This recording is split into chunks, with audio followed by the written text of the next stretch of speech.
بسم اللہ الرحمن الرحیم۔ حضرت مریم وہ پاک باز اور پاکیزہ عورت ہیں جن کے نام پر قرآن مجید میں ایک پوری سورت اتار دی گئی، اور قرآن پاک آپ کی پیدائش، پرورش، کفالت اور آپ کے ہاں حضرت عیسیٰ علیہ السلام کی پیدائش کے واقعات کو کھول کھول کر بیان کرتا ہے، تاکہ لوگ اللہ تبارک و تعالیٰ کے محبوب بندے کے بارے میں کوئی شک و شبہ نہ رکھیں۔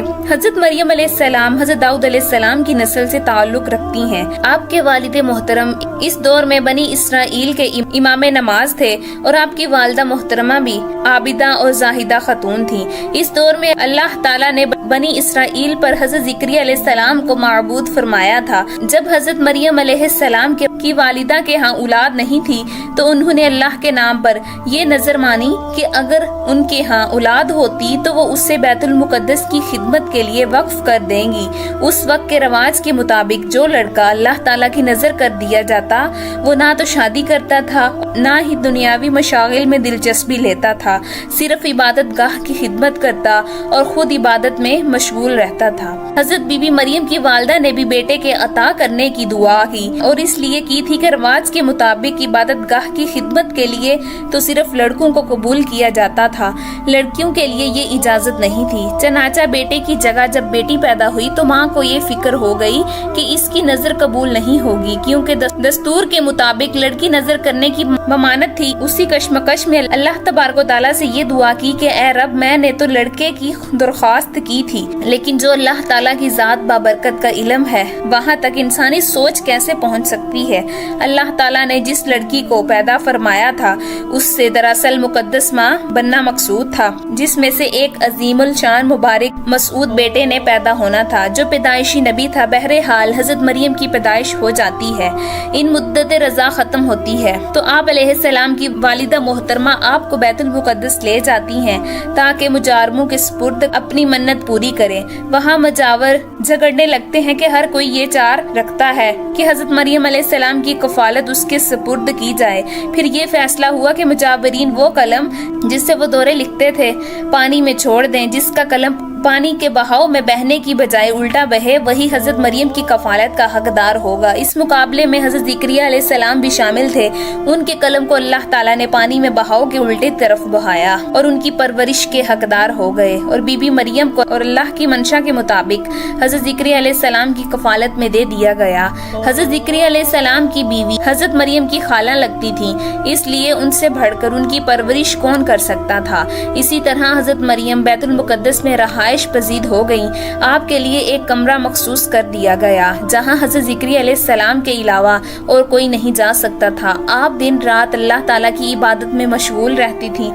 جب بھی حضرت زکریا علیہ السلام آپ کے پاس آتے تو وہ حیران ہوتے، کیونکہ آپ کے پاس بے موسم پھل موجود ہوتے تھے، گرمیوں کے پھل سردیوں کے موسم میں اور اس سردیوں کے پھل گرمیوں کے موسم میں آپ کے حجرے میں موجود ہوتے تھے۔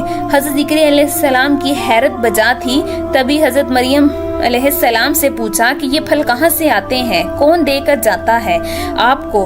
حضرت مریم پرسکون ہو کر فرماتی ہیں کہ تبھی حضرت زکریا علیہ السلام نے اللہ تعالیٰ سے وارث کے لیے دعا مانگی۔ آپ کی بیوی بانجھ ہونے کے باوجود معجزہ خداوندی سے آپ کی حضرت یحییٰ علیہ السلام کی ولادت ہوئی۔ حضرت مریم علیہ السلام کی عظمت و فضیلت کو رب کریم نے بار بار قرآن مجید میں فرمایا ہے اور اپنی مومنہ بندی کی پاکیزی اور پاک دامنی کا اعلان کیا ہے۔ حضرت بی بی مریم کی عمر جب تقریباً 15 سال ہوئی تو ایک فرشتہ خوبصورت نوجوان مرد کی شکل میں نمودار ہوا، جسے علیحدگی میں دیکھ کر حضرت مریم خوف زدہ ہوئیں اور وہ اپنی عصمت کی حفاظت کے لیے فکر مند ہو گئیں، گو کہ فرشتے کے چہرے پر تقوی کے آثار نمایاں تھے۔ تاہم بی بی مریم نے اپنی عصمت کی حفاظت کے لیے خود کو اللہ کی پناہ میں دے دیا، اور یہ ایک عفت اور پاک بازی کا ایک طرح کا امتحان تھا جو اللہ کے خاص بندوں پر اکثر ہوتا ہے۔ آپ نے اس شخص سے کہا کہ وہ وہاں سے چلا جائے۔ ان کی پریشانی دیکھ کر نوجوان نے کہا، گھبرانے کی ضرورت نہیں، میں انسان نہیں ہوں، اللہ تعالیٰ کی طرف سے بھیجا گیا ایک فرشتہ ہوں۔ آنے کی وجہ بتاتے ہوئے فرشتے نے کہا کہ آپ کو ایک پاکیزہ اور مبارک و مسعود بچے کی ولادت کی خوشخبری دینے آیا ہوں۔ حضرت مریم کو انتہائی تعجب ہوا۔ وہ بولی کہ یہ کیسے ممکن ہے، کیونکہ وہ شادی شدہ نہیں थी। फरिश्ते ने कहा कि इससे पहले अल्लाह ताला हजरत आदम अलैहिस्सलाम को माँ और बाप दोनों के बगैर पैदा फरमा चुका है और हजरत हवा अलैहिस्सलाम को सिर्फ मर्द के वजूद से पैदा फरमाया गया।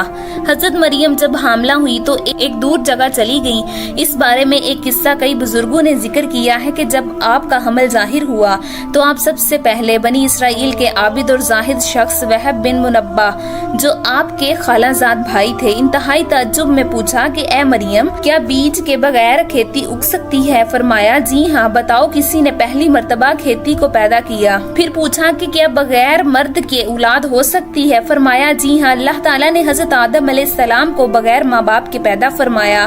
फिर कहा कि अच्छा अपनी खबर दो। हजरत मरियम ने फरमाया कि अल्लाह ताला ने मुझे खुशखबरी दी है अपनी तरफ से एक निशानी जिसका नाम मसीह ईसा बिन मरियम होगा, दुनिया और आखिरत में साहिब मर्तबा होगा और लोगों से बचपन और बढ़ापे में कलाम करेगा। मोहम्मद बिन इसहाक फरमाते हैं कि जब हजरत मरियम के हामला होने की खबर बनी इसराइल में आम हो गई तो बहुत से अफराद ने हजरत ज़करिया अलैहिस्सलाम के घर आना जाना बंद कर दिया और आप पर इल्जामात और बहतान लगाने लगे।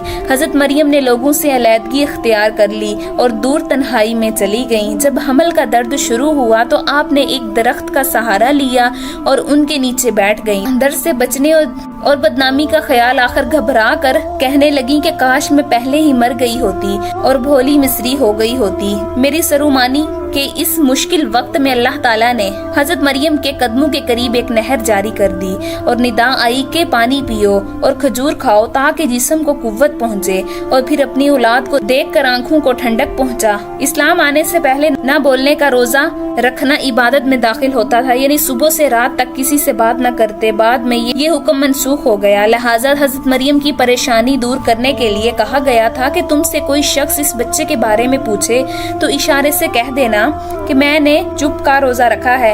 हजरत मरियम को कुछ तसल्ली हुई और हजरत ईसा अलैहिस्सलाम पैदा हुए। फिर आप अपने बेटे को कौम के पास लाईं और कौम के लोग आपके गोद में बच्चा देखकर गजबनाक हो गए और आपकी इबादत गुजार और पकीजा खानदान का हवाला देते हुए आपसे बदगुमान हो गए और इल्जाम लगाना शुरू कर दिया। जब हालात बहुत तंग हुए और सोच समझ के दरवाजे भी बंद हो गए तो सिर्फ तवक्कुल का मदार अल्लाह की जात ही रह गई।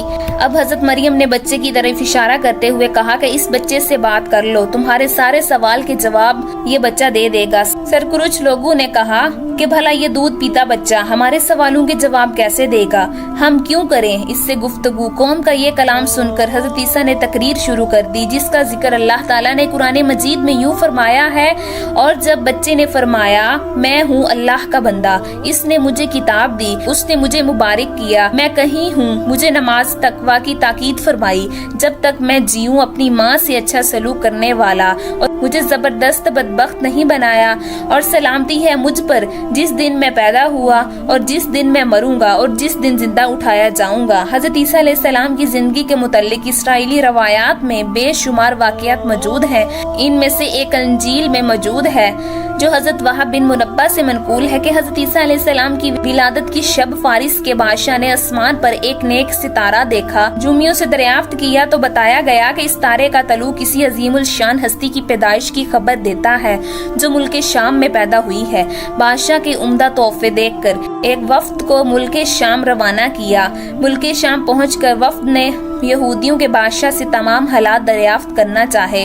वफ्द की जुबानी वाक़या सुनकर बादशाह घबराया और फिर वफ्द को इजाजत दे दी कि वो बच्चे के मुताल्लिक मालूमात हासिल कर लें। बासियों के इस वफ्द ने बैतुल मुकद्दस पहुंचकर हजरत ईसा अलैहिस्सलाम को देखा तो सजदा तज़ीम किया और चंद रोज वहां कयाम किया। इसी दौरान उस वक्त के बाद आदमियों ने ख्वाब में अपने बादशाह को इस बच्चे का दुश्मन देखा और उन लोगों ने हजरत मरियम को अपना ख्वाब सुनाया और मशवरा दिया कि इस बच्चे को किसी महफूज जगह ले जाएं। उसके बाद हजरत मरियम अलैहिस्सलाम हजरत ईसा को लेकर मिस्र चली गईं। जब हजरत ईसा की उम्र मुबारक 13 साल हुई तो बैतुल मुकद्दस वापस आईं। बुखारी शरीफ में है कि हजरत अबादा बिन सामित रज़ी अल्लाह ताला अन्हु से मरवी है कि रसूलुल्लाह सल्लल्लाहु अलैहि वसल्लम ने फरमाया, जिसने गवाही दी कि अल्लाह के सिवा कोई माबूद नहीं, वो अकेला है, उसका कोई शरीक नहीं, और मोहम्मद सल्लल्लाहु अलैहि वसल्लम अल्लाह के बंदे और उसके रसूल हैं, और ईसा अल्लाह के बंदे और रसूल हैं जिनको अल्लाह ने मरियम की गोद में डाला और उसकी रूह है, और जन्नत हक और जहन्नम हक है, तो अल्लाह ताला इसको जन्नत में जरूर दाखिल फरमाएंगे چاہے وہ جیسے بھی عمل لے کر آئیں۔ اللہ تعالی ہم سب کو قلب سلیم عطا فرمائے اور قرآن اور حدیث پہ چلنے کی توفیق عطا فرمائے، آمین۔